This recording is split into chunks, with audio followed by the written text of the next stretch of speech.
안녕하세요. 판타리얼 동물원입니다. 이제 내일이면 설 연휴입니다. 새해 복 많이 받으시고요. 오늘은 토끼의 해 설 특집을 맞아 신화와 전설에 나오는 토끼들에 대해 알아보겠습니다. 그 전에 지난 퀴즈 정답은 1번이었고요. 이번 영상도 마지막에 퀴즈가 있으니까 끝까지 보고 정답을 맞춰보세요. 그럼 시작합니다. 달토끼는 우리나라를 포함한 일본, 중국, 심지어 중남미에도 알려진 토끼로 이름대로 달에 사는 토끼로 옥토끼라고도 하죠.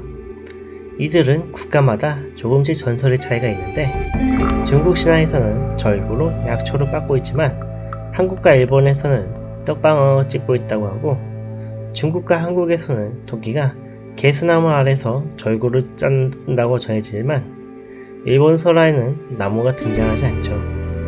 그리고 아이테 신화에서는 신들이 부유의 신에게 토끼를 던져 달로 만들었다고 하죠. 왜 이렇게 달토끼에 대한 전설이 전 세계에 퍼져 있을까요? 그건 달의 바다, 즉 달의 크레이터 자국이 마치 토끼의 모습을 하고 있기 때문이죠. 물론 다른 시각에서 보면 두꺼비가 되기도 하고 당나귀가 되기도 하죠. 보통 사람들이 많이 생각하는 토끼의 이미지는 새하얀 털에 딱히 울지 않는 동물이죠. 실제로 신생만 있는 것도 아니고 울기도 하지만 어떻게 이런 이미지를 갖게 된 걸까요? 옛날에 토끼가 오동도 구경을 하고 싶었지만 바다에 막혀 오동도에 갈 수 없었습니다. 마침 거북이 한 마리가 바닷가에서 나와 토끼는 재빨리 거북이에게 다가가 말했습니다. 거북아, 나에게 저 오동도 구경을 좀 시켜주렴. 그럼 너에게 값비싼 보물을 줄게. 그거야 물론 어렵지 않지. 근데 보물은 정말 줄 거지? 그럼 당근이지. 그 말을 들은 거북이는 토끼를 등 위에 태우고 오동도를 향했습니다. 한참 동안 오동도 구경을 실컷 한 토끼는 거북이가 약속한 보물을 주진 않고 화가 난 거북이는 토끼의 가족을 모두 홀랑 벗겨버렸습니다. 그때 이곳을 지나가던 토신이 토끼꼬를 보고는 새하얀 억새 풀밭에 뒹굴라고 했습니다. 토끼는 토신의 말을 듣고 억새 풀밭에서 이리저리 뒹굴었습니다. 그러자 껍질이 벗겨진 몸에 새하얀 억새 풀꽃이 달라붙어 전보다 더 좋은 털을 갖게 되었습니다.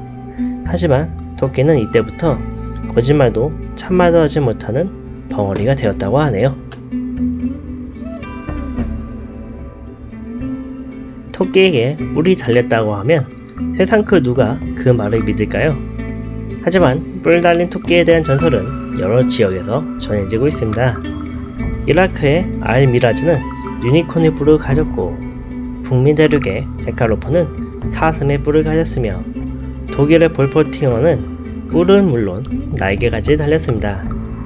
어떻게 이런 뿔 달린 토끼 전설이 퍼졌을까요?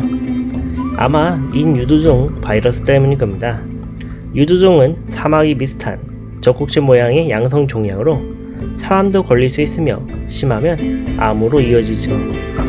토끼가 이 바이러스에 감염된다면 이렇게 마치 뿔 모양의 종양이 발생하게 되고 이를 본 옛날 사람들이 알미라즈, 제갈로프, 볼버팅어 같은 뿔 달린 토끼가 실존한다고 여겼던 게 아닐까요? 이렇게 전설의 토끼들에 대해 알아봤습니다. 그렇다면 오늘의 퀴즈, 토끼가 뿔이 달린 것처럼 보이게 하는 바이러스는? 정답은 댓글에 남겨주세요. 지금까지 환상과 현실을 나눠드는 이야기 동물원 판타리얼 동물원이었습니다. 구독과 좋아요 눌러주시고 새해 복 많이 받으세요.